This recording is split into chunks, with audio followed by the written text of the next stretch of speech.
Hello, everybody. Welcome along. My name is Benjamin Bloom. This is the Benjamin Bloom Football Channel. Please leave your bias at the door and join us for the second time today, in fact, in what's been a very, very busy news week in the Championship.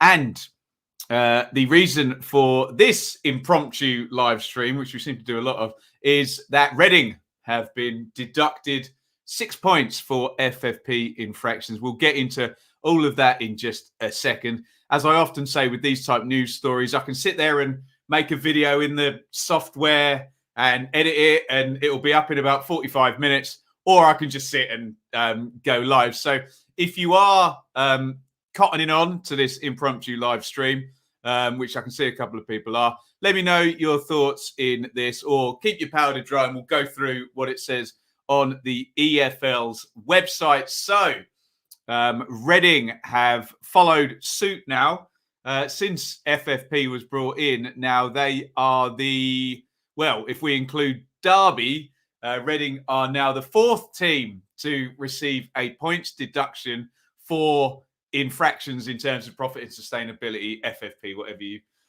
want to call it. Remember, Birmingham were the first in the 18-19 season. They got a 9-point deduction, if I'm getting my years and everything right.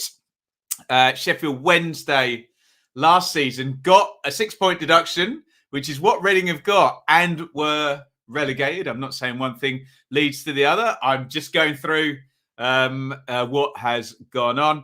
And only a couple of days ago, Derby got a 9-point deduction, same as Birmingham. Don't worry about Derby's 12 points or Wigan's 12 points. They weren't profit and sustainability deductions, which is kind of the subject of this video. If anyone in the chat can have a little look and let me know, because I know a question that's going to come up that I don't have the answer to is, Ben, why did Birmingham get 9?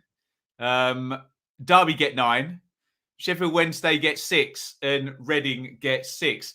I don't know. I think some of it we're going to establish is going to be to do with the amount of money they went over the limit. But I think a big part of this is how you deal with it, and whether you appeal or whether you just hold your hands up and go, okay, I think we're in some bother here. So if anyone fancies a quick Google who's in the chat now of what Birmingham's losses were, as particularly the Birmingham comparison, I think might be an interesting one because they got more points, and Birmingham definitely did play ball. Anyway, let's have a look here. I'm over on the EFL website if you want to follow along. Reading have been deducted 6 points from this season's points tally, with a further 6 points suspended until the end of the 22-23 season after admitting to breaches of the EFL's profit and sustainability rules. I'll quickly go in. Is that kind of one in the eye towards Derby, where perhaps the EFL are maybe saying to Derby and everybody else in future, look, if you play ball here and you have gone over and there is a problem, we will work with you. We will make your points deduction smaller, because when we talk about the numbers, it's a big loss, and then work towards sustainable spending going forward. Obviously, it looks like there's a business plan being set up. Call it what you like, soft embargo, business plan.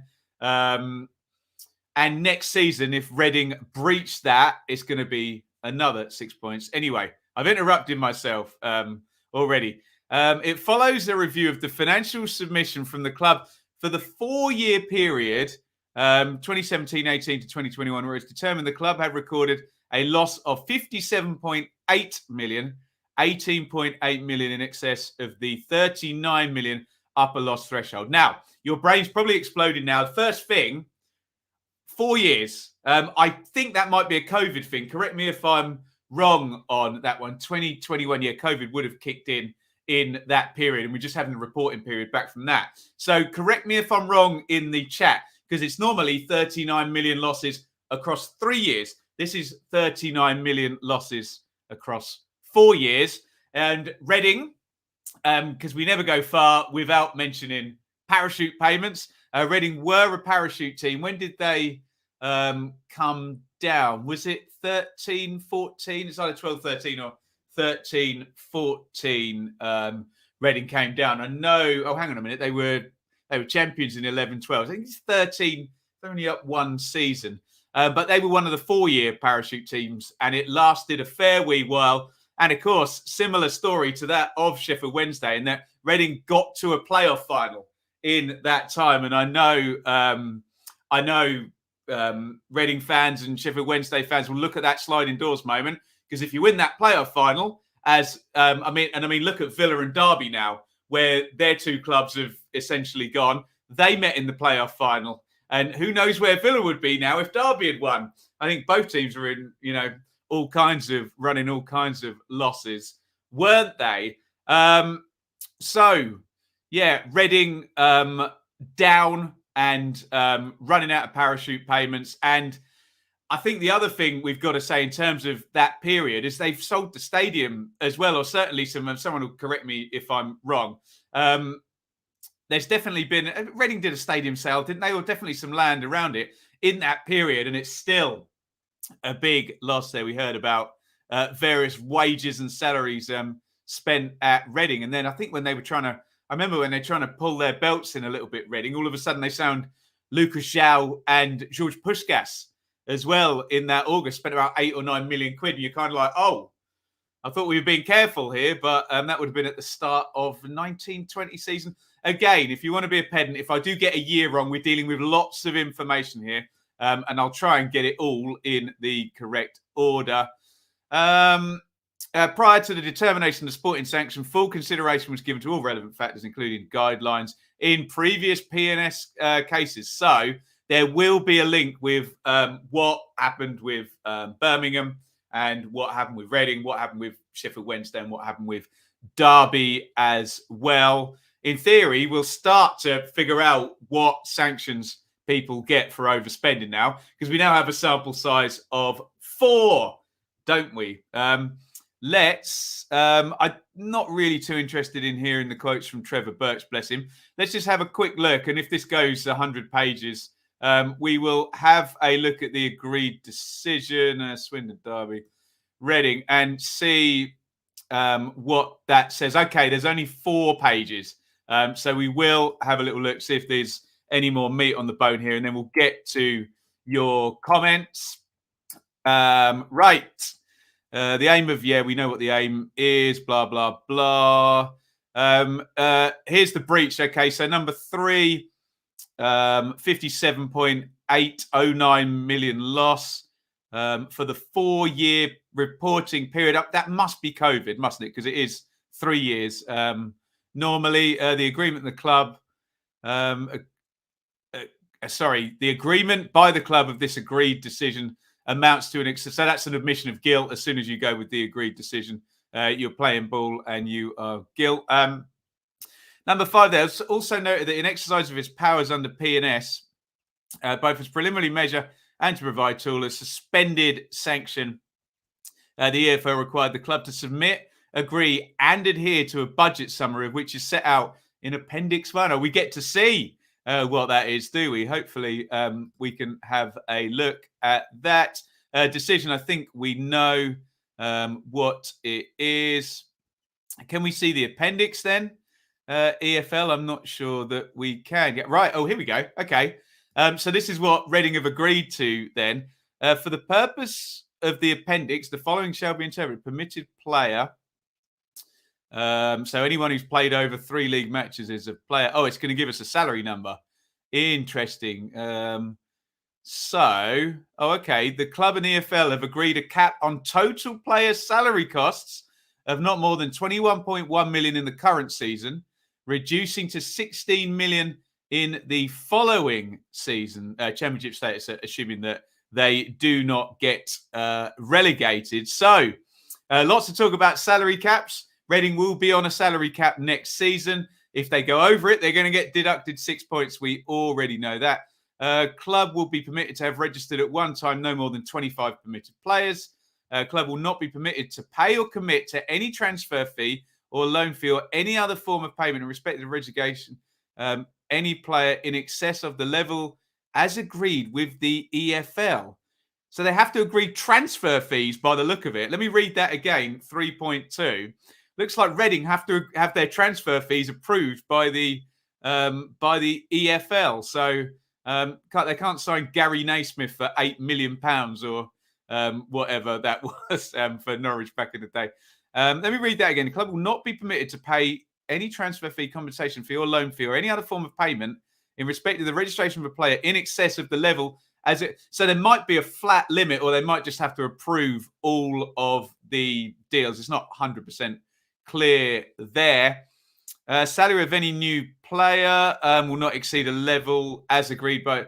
I'm sure there'll be rumours as to what those levels are, but it'd be interesting to know whether that's a unilateral across the board level or per deal.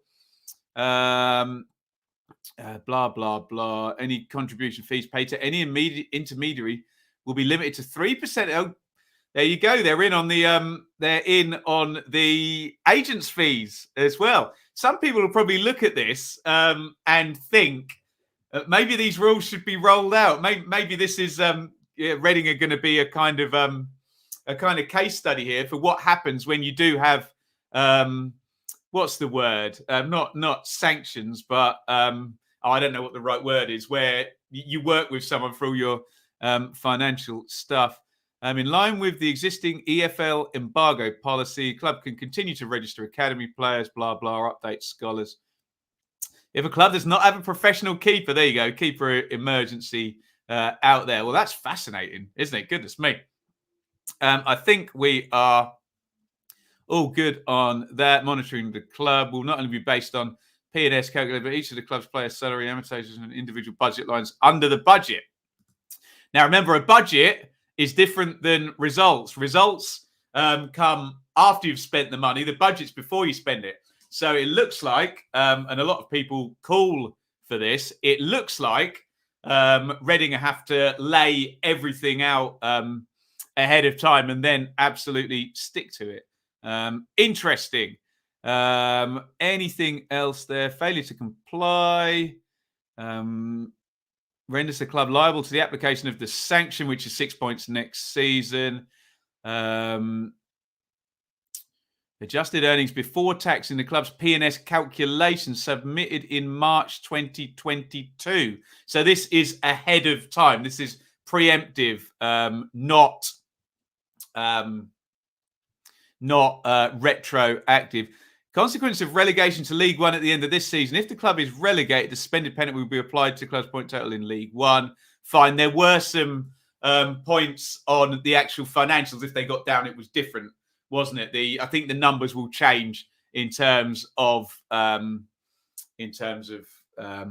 where they are if they do get down. You missed out an important section, which relates to extending current players' contracts. Okay. Deary me. Bazzy, who pays parachute payments? It's the Sky money. Oh, for goodness sake, there's some numbskullery going on in the chats here. Where was that thing about contracts? Someone tell me what number that was, please. If there's an important section, I will try and read it. And we will go to your comments. If we can try and keep the comments sensible, I can see some buffoonery going on. Let's all stay calm and we'll try and make sensible points and we can hear your bits and bobs. Mr. E, if you want to let me know which one that was about contracts, then please do. Bazzy, I'm just going to let you cool off, buddy. I think you're going to time out for 5 minutes because you are blocking up the chat there with capital letters a lot. So please come back in, but just cool off for 5 minutes, matey, so we can have a decent discourse there. I must say a big thank you to Sean, though, but super chat in there. €10. Thank you very, very much, Sean. Very, very kind. Right, let's have a look and we'll see if we can find some comments. What are we saying here? Annie, still think Reading have got good enough players to stay up. Yeah, we haven't mentioned that, have we? So Reading, with the 6 points off, their on pitch has them at 22 points from 17 games. Once the 6 is hacked off, they'll be at 16. So, in fact, shall I bring the league table up for you? That'd probably be easier for all concerned here, won't it? So there is the current league table. Let me throw it up there.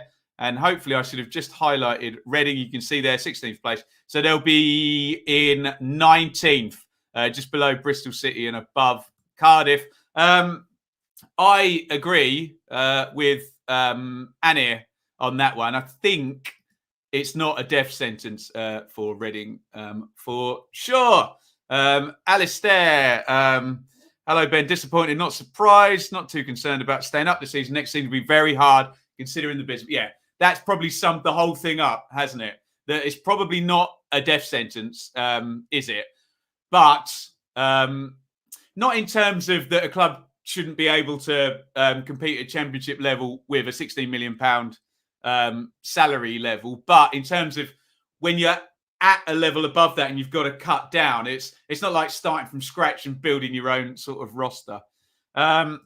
Work within your means. Well, yeah, I very simplistically, yes, of course, if every club work within their means, but there is also, well, my opinion here is that the situation and the system at the moment makes it pretty much, if every, I would go as far to say if every club worked within their means inside the current system with the parachute payments and FFP at 13 million, I think your chances of promotion just drop off even more. Yes, we get a few that get through who do brilliant work, and particularly on seasons where the teams with the extra money maybe struggle and maybe mess it up. But yes, what else are we saying here?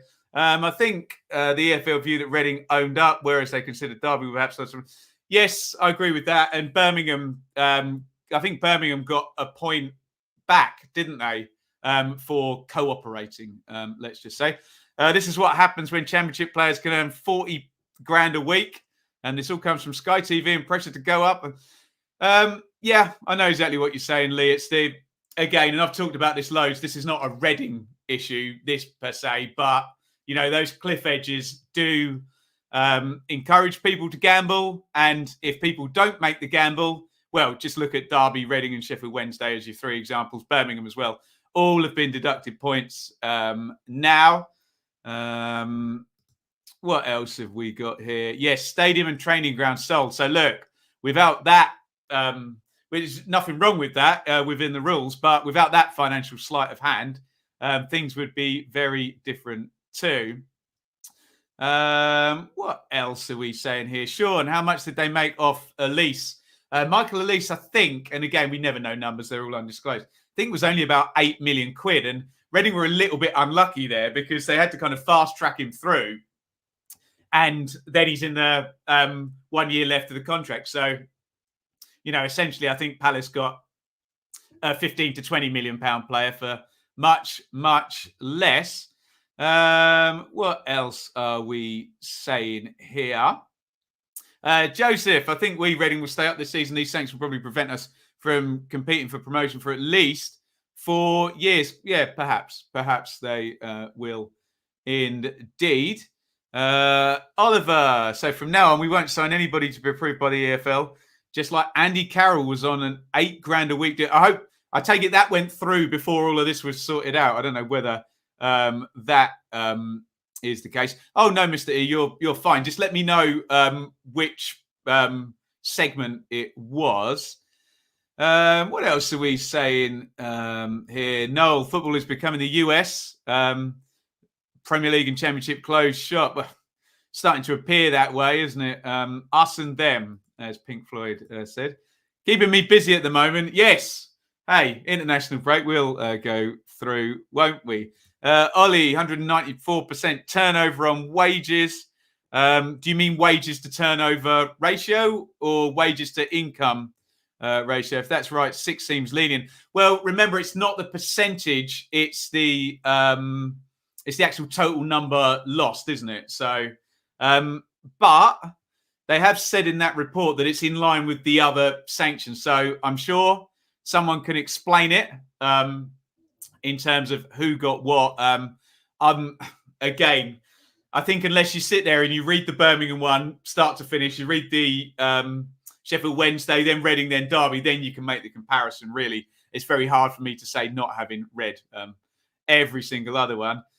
Craig, is there more in the pipeline?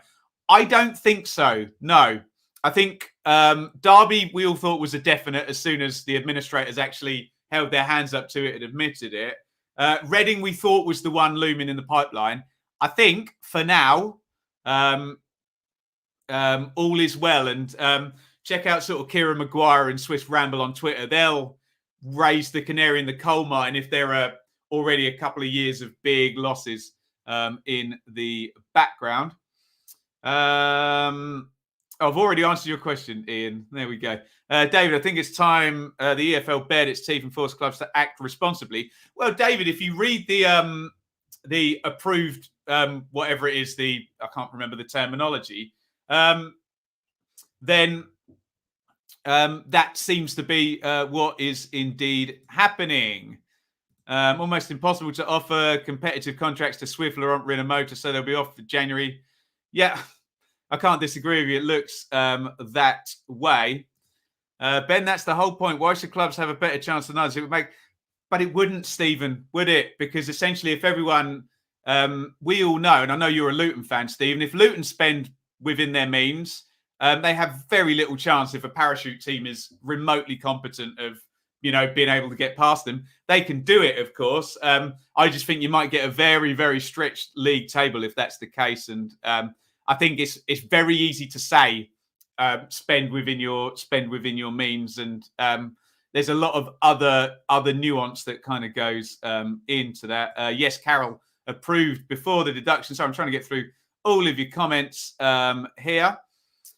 Clem, we worked for 2 years with the EFL. All signings were sanctioned. Yeah, there has been. Clem's right, actually. There has been soft embargoes and things compared to Derby. Challenged every decision, bent rules, and left massive debates, depths in their wake. 6 points was right. Yeah, when it's put that way, and I hadn't kind of factored in really that there has been. I think there's been like 3 embargoes at Reading, isn't it? So there we go. Richard, yes. What about Forest? Good point. Yeah, that might be the one coming down the line, mightn't it? So we will see. And Martin raises Cardiff as well. I've heard lots of doomsday stuff from Cardiff.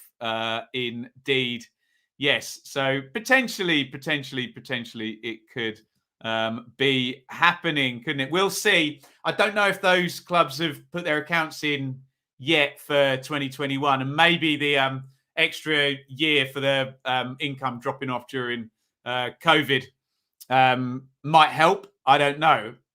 Maybe it's a good time for Reading to do this because that will have, whether the extra year made a difference. I don't know whether the money lost mitigates that. According to the EFL, Hull are in trouble as well. Hull's an interesting one, Oliver, isn't it? Because with Hull, if they can do a deal with the new ownership, in terms of absorbing losses or paying money in, I don't know whether they can mitigate that. Keep it up forever. Clubs can recover from these things. Yes, yeah, they can. It might take time, but again, like I said, the approved decision or whatever it's called, I think a lot of people might read that and say, yeah, throw that out at all of the league. But yeah, you try telling a year one parachute team who's got 45 million quid TV money, they can only spend 16 million on salary. Then, I'm sure you'll get a very stiff argument against that, won't you? So it's going to be a feeding frenzy for Premier League clubs, Ben. Yeah, potentially Swift, definitely. I don't know who else is out of contract. I think someone had said in the chat, maybe Laurent, Rinamoto, etc., etc. Oh, Bazzy's back. There we go. Sorry, but the owners of clubs are to blame for their mismanagement. That's true. It's not the end of story, though. There's more to it. There's more to it than that, don't you? Yes, ultimately, it's very, very easy after something's gone wrong to sit there and be wise after the event. Remember, and this is the state of it, remember, if Reading win the playoff final in, what year was that? 16-17, none of this happens. They're not in any trouble. That's the thing. So for those people sitting here and saying, "Oh, wise after the event, they were a penalty shootout away from nothing being wrong." That is the knife edge that everybody is living on, hasn't it? Clem, 10 players out of contract at Reading at the end of the season, and you would suspect they will all be gone goodbye, won't they? Right. I think we've managed to cover that. Thank you, everybody, for joining. Again, it's just easier sometimes to go on a live stream to discuss these things. Thank you for everybody in the chat for helping out and giving your opinions. And if you're watching after the fact, please do get involved. Again, it's very, very hard with FFP for me to try and get a sensible debate. People get very emotional and very defensive and very, go on the offensive as well. Let's try and have a sensible dialogue in the comments and in the chat, about how to move going forward. It's very easy to trot out absolutes that really aren't actually going to solve anything when the system appears to be so broke. Yes, we all know Reading have overspent, and Sheffield Wednesday did, and Derby did, and Birmingham did. But in the future, we would like a nice even playing field where clubs like Reading, Birmingham, Sheffield Wednesday don't feel that they have to bet the farm on it. And again, I will reiterate, Reading and Derby both got to playoff finals and lost. Aston Villa, we all know what those numbers were, got to a playoff final and won. Everything changes on one game, and that promotion and that 100 million quid coming in the next season. Bazzy, legend, a pound in the super chat. Thank you very, very much. Rob, legend. Stephen, legend. Clem, legend. Owners, Sean, gambling their club's future. They are. Yeah, they are. That's the system we're working in at the moment. And like I say, in Reading's case, the gamble comes down to a penalty shootout against Huddersfield. And we would not be sat here if it wasn't, if they'd won that game, wouldn't it? But there you go. That's football. Michael, until wage caps come in, we will see this cycle of clubs getting into trouble. They need protecting from themselves. Absolutely. Oliver, nice one. Martin, David. There we go. I think we are all good. Right. Thank you, everybody, for watching. And it's a lovely big